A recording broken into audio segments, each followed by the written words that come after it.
Okay, Assalamualaikum warahmatullahi wabarakatuh dan salam sejahtera. Bertemu lagi kita dalam Sains Tingkatan 3. Okay, jadi pada hari ini kita akan sambung pembelajaran kita dengan bab 6 iaitu elektrik dan kemagnetan. Jadi para pelajar bolehlah merujuk kepada buku teks masing-masing. Okay, muka surat 160. Okay, baik. Okay, kita masuk kepada subtopik 6.1. Okay, muka surat 162. Penjanaan tenaga elektrik. Okey, jadi negara kita ni merupakan sebuah negara yang sangat berjaya lah dalam menggunakan pelbagai sumber tenaga untuk jana elektrik. Okey, jadi adakah anda tahu apakah jenis sumber tenaga yang negara kita gunakan untuk jana elektrik? Biasanya kalau Malaysia ni kita jana elektrik kita daripada apa? Daripada air. So kita ada hydroelectric. Okey, selain itu kita juga ada sumber tenaga daripada biogesim, dan juga daripada suria lah.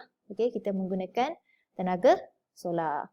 Jadi untuk tingkatan 3 ni kita akan belajar dengan lebih lanjut tentang elektrik dan juga kemagnetan. Sebenarnya tajuk ini anda telah pun belajar semasa tahun lepas di tingkatan 2 iaitu bab 7, keelektrikan dan kemagnetan. So untuk tahun ni kita akan pergi lebih dalam lagi lah. So kita kena tahu bahawa sumber tenaga ni kita boleh kelaskan kepada dua kumpulan yang utama. Sumber tenaga yang ada di dunia ni kita boleh kelaskan kepada dua kumpulan yang utama iaitu sumber tenaga yang boleh baharu dan juga sumber tenaga yang tidak boleh baharu ataupun sumber tenaga yang boleh diperbaharui dan sumber tenaga yang tidak boleh diperbaharui. Jadi apakah maksud sumber tenaga yang boleh diperbaharui dan sumber tenaga yang tidak boleh diperbaharui ni? Jom kita tengok dia punya maksud dan juga contoh. Jadi sumber tenaga yang boleh baharu, maksudnya adalah sumber tenaga yang boleh digantikan secara berterusan. Boleh digantikan secara berterusan dan tidak akan habis. So senang faham, sumber tenaga ini sentiasa ada. Dia sentiasa ada, dia berterusan dan dia tidak habis. Manakala sumber tenaga yang tidak boleh baharu, tidak boleh baharu ni maksudnya sumber tenaga tu dia tak boleh diganti. Tak boleh diganti dan sekiranya kita guna dia secara berterusan, dia akan habis.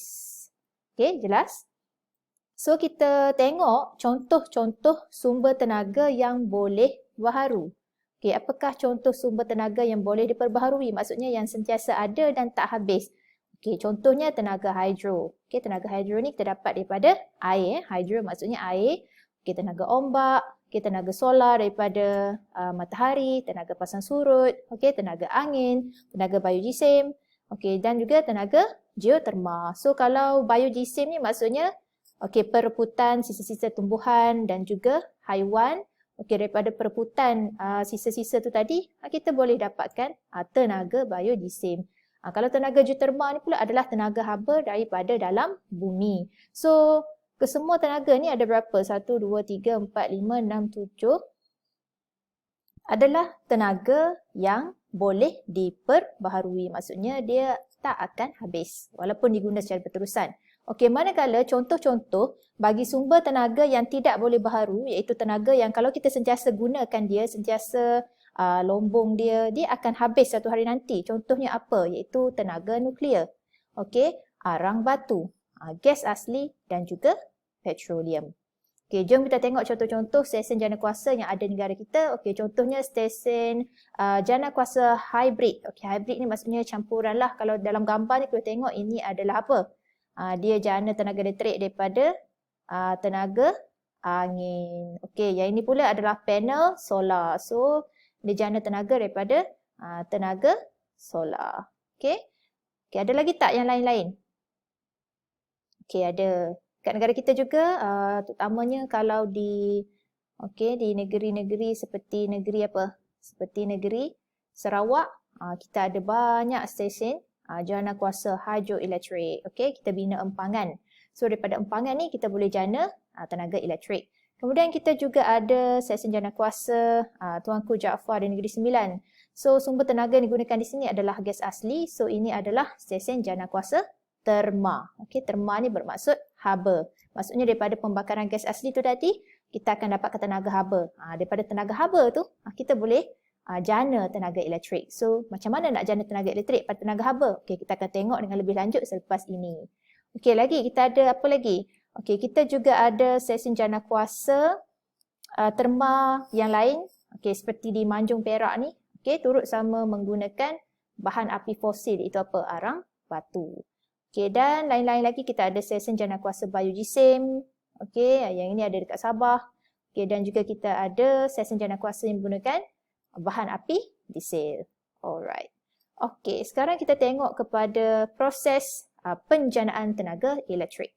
So, kita kena faham untuk dapatkan tenaga elektrik ni kita mesti jana dia. So, apa sebenarnya maksud jana? Jana ni maksudnya kita kena hasilkan dia lah. Kita tak ada nak dapatkan elektrik tu directly daripada sumber-sumber tenaga tu. Cuma daripada sumber tenaga tu kita boleh ubah bentuk tenaga tu daripada satu bentuk tenaga kepada tenaga elektrik. Okey, jadi apakah alat yang wajib ada, yang kita kena ada? Pertama, kita kena ada apa? Kita kena ada generator. Generator ni dalam bahasa Melayu maksudnya penjana lah. So apa fungsi generator ni? Apa fungsi penjana ni? Dia adalah satu alat yang kita guna untuk apa? Untuk menjana elektrik. Maksudnya alat yang kita guna untuk kita hasilkan elektrik daripada sumber-sumber tenaga yang kita sebutkan tadi. Tak kisahlah daripada sumber tenaga yang boleh diperbaharui ataupun tak boleh diperbaharui. So dalam generator ni ada dua komponen utama. Okay, ada dua komponen yang sangat penting. Okay, dua komponen ni wajib ada, barulah kita boleh bina generator. Okay, so apakah dua komponen utama tu? So yang pertama kita kena ada, wajib ada apa? Magnet. Okay. Dan yang kedua kita kena ada apa? Kita kena ada dawai elektrik lah. Okay, ada dua benda ni. Okay, kita dah boleh hasilkan ataupun kita dah boleh jana tenaga elektrik. Okay, so kat sini kalau kita tengok kita ada magnet. Okay, check. Ada. Okay, kita ada gegelung dawai. So engkol ni apa? Engkol ni macam kalau kita naik basikal, pedal basikal tu. Yang kita buat untuk kayuh tu. So engkol ni nanti kita boleh guna tangan kita untuk pusingkan dia. Okey, dan kita sambunglah dengan wire-wire. Okey, dan juga kita ada apa ni? Ini LED ni macam mentol. So kalau perasan kat sini mana gegelung dawai? Okey, ini gegelung dawai.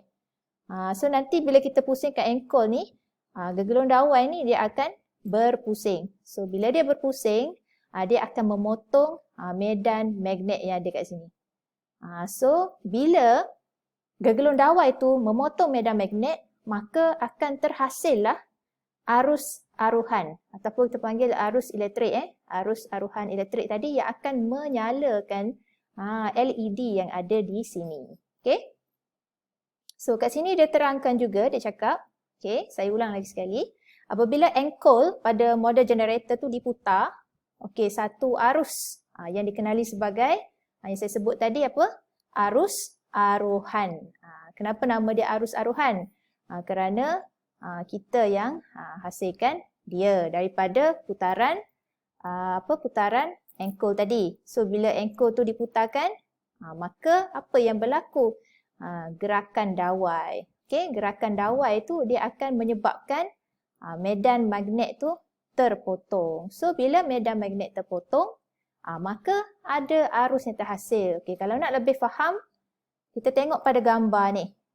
Okey, pada gambar ini dekat sini pelajar ni dia pegang dawai dan dia cuba gerakkan dawai tu ke atas dan ke bawah. So bila digerakkan ke atas ke bawah macam ni, sebenarnya dia telah pun memotong medan magnet yang ada pada magnet ni, menyebabkan arus terhasil dan jarum galvanometer ni bergerak-gerak menunjukkan bahawa ada arus elektrik telah terhasil. Ataupun pelajar ni juga dia bina solenoid. Solenoid ni kita ambil dawai tu tadi dan kita buat gegelung macam ni. Kita lilit macam ni. So ini kita panggil sebagai solenoid. Jadi bila kita ambil magnet dan kita gerakkan dalam solenoid ni, okey, gerakan turun naik macam ni, sebenarnya pergerakan ni tadi, dawai ni tadi telah pun memotong medan magnet. Okey, kat sini ada medan magnet utara ke selatan ni kan.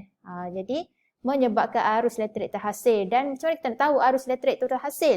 Okey, apabila jarum galvanometer ni kita tengok dia bergerak-gerak ke kiri kanan. Maksudnya ada arus aruhan yang terhasil. Okey. Okey, so kat sini kita boleh faham ada dua cara lah kita boleh hasilkan arus aruhan. Sama ada kita menggerakkan dawai ataupun kita gerakkan magnet. Macam pada gambar ini, pelajar ni dia gerakkan magnet. Gerakkan dia atas bawah. Kenapa kena gerakkan macam tu?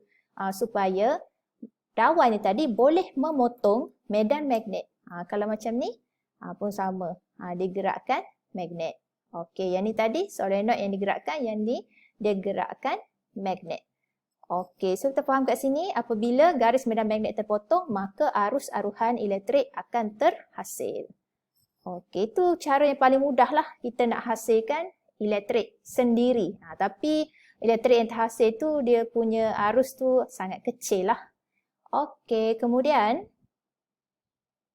kita akan tengok kat sini beberapa contoh tenaga elektrik yang dijanakan di stesen jana kuasa. Kalau kita tengok kat sini, kita ada beberapa jenis. Okey, kita ada beberapa jenis stesen jana kuasa.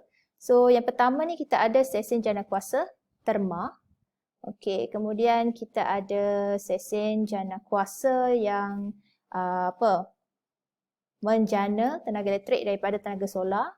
Kemudian ketiga, kita ada stesen jana kuasa hidroelektrik. Maksudnya kita jana tenaga elektrik daripada air. Okey. Kemudian kita ada stesen jana kuasa tenaga angin. Kita jana tenaga elektrik daripada tenaga angin. Okey, kemudian kita ada apa lagi? Kita ada stesen jana kuasa tenaga nuklear. Okey, keenam, kita ada stesen jana kuasa biojisim. Okey, so kalau tengok kat sini semuanya ada 6 jenis stesen jana kuasa. So kita tengoklah satu persatu. So kalau kita sebut stesen jana kuasa terma ni maksudnya haba. Okey, terma bermaksud haba. So kat sini kita boleh faham tenaga ni adalah tenaga tak boleh perbaharui. Kenapa? Sebab dia menggunakan sumber bahan api fosil, iaitu diesel, gas asli dan juga arang batu. So macam mana nak hasilkan tenaga elektrik daripada diesel, gas asli dan arang batu? Kalau kita tengok pada gambar ni, kita akan isikan diesel ataupun gas asli atau arang batu kat sini. Kemudian dia dibakar. Kemudian dalam ni ada air. Kat dalam ni ada air. So bahan api ni dia akan hasilkan haba kan? Jadi apa yang berlaku pada air ni? Air akan mendidih. So bila air ni mendidih, dia akan hasilkan steam. Okey, steam yang panas dan laju ni, dia akan menggerakkan turbin. Turbin ni maksudnya macam satu bilah kipas yang besar. So bila turbin ni berputar, apa akan berlaku? Putaran turbin ni akan memutarkan dynamo yang ada kat dalam ni. Ini adalah generator. Okey, penjana tadi tu adalah generator. Yang mana dalam ni ada magnet dan dawai yang besar lah, bersaiz besar.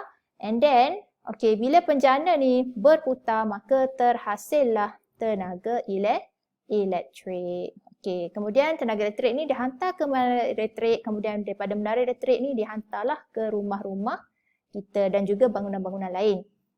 So, apa berlaku kepada steam yang panas tadi? Bila dia dah putarkan turbin, maka steam tadi tu dia akan kembali semula ke dalam kondenser ni. Kondenser ni adalah alat penyejuk lah, di mana dekat sini air ni tadi akan terkondensasi. Daripada steam dia akan jadi air semula. So air tadi akan diguna pakai berkali-kali. Itu adalah proses yang berlaku dalam stesen jana kuasa terma. Apa yang kita kena faham kat sini adalah mekanisme dia. Pertama tadi apa? Pembakaran bahan api kat sini. Kemudian air dididihkan menjadi steam. Kemudian steam memutarkan turbin. Kemudian elektrik dihasilkan. So, apakah bentuk perubahan tenaga yang berlaku? Kita boleh tengok kat sini. Pertama adalah tenaga kimia. Tenaga kimia itu tadi adalah daripada apa? Daripada diesel, arang batu dan juga gas asli. Kemudian daripada tenaga kimia tadi kita bakar dia, so kita dapat tenaga haba. Daripada tenaga haba dia jadi steam memutarkan turbin. Turbin terputar adalah tenaga kinetik dan akhirnya generator akan menghasilkan tenaga elektrik. Jelas? Jadi bagaimana dengan stesen jana kuasa elektrik yang lain? So ini tugasan anda. Saya nak anda bincang bersama dengan rakan-rakan dan guru anda. Okey, selamat berjaya.